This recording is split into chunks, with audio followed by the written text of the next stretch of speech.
আল্লাহ তাআলার অপূর্ব সৃষ্টিসমূহের মধ্যে অন্যতম হলো নদী। তবে এমনও কিছু নদী রয়েছে যাদের উৎপত্তি স্বয়ং জান্নাতে এবং তা পৃথিবীতে এখনও প্রবাহিত হচ্ছে। সহিহ মুসলিম শরীফের হাদিসে 4টি নদীকে জান্নাতের সঙ্গে সম্পৃক্ত বলে বর্ণনা করা হয়েছে।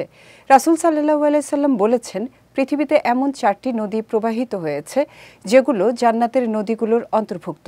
বিস্তারিত জানাচ্ছেন সঙ্গীতা শাহ। ফোরাত নদী বা ইউফ্রেটিয়াস রিভার 2800 কিলোমিটার দীর্ঘ এই নদীটি তুর্কি, সিরিয়া ও ইরাকের ওপর দিয়ে বয়ে গেছে।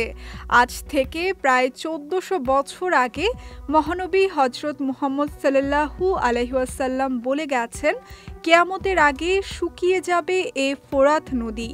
ইতোমধ্যে এই নদী শুকানো শুরু করেছে।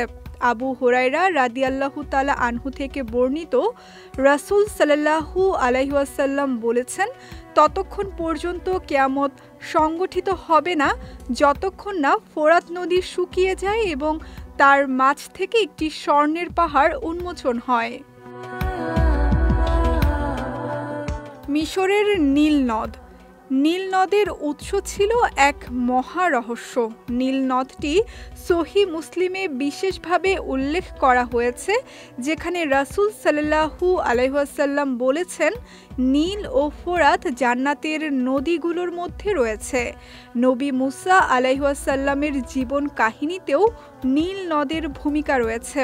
তার মা ফেরাউনের আদেশ থেকে তাকে রক্ষা করার আশায় একটি ঝুড়িতে রেখে নীল নদে ভাসিয়ে দেন, যা অবশেষে ফেরাউনের পরিবারের কাছে পৌঁছে যায়।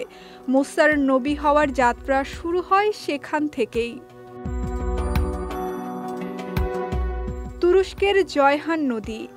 সহিহ মুসলিমে জয়হান নদীকে জান্নাতের নদীগুলোর মধ্যে একটি হিসেবে উল্লেখ করা হয়েছে, অর্থাৎ পৃথিবীতে আমরা যেসব উপহার উপভোগ করি তা জান্নাতের অফুরন্ত দানের একটি ক্ষুদ্র ঝলক।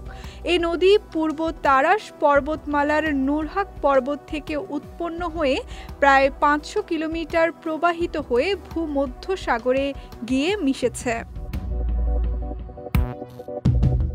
তুরস্কের সিহান নদী সেরাস নামেও পরিচিত।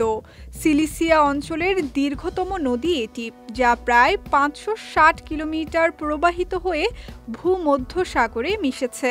প্রাচীন লেখকরা সিহান নদী সম্পর্কে বিশদভাবে লিখেছেন, এটি সিলিসিয়া অঞ্চলের সভ্যতার বিকাশে গুরুত্বপূর্ণ ভূমিকা পালন করেছে।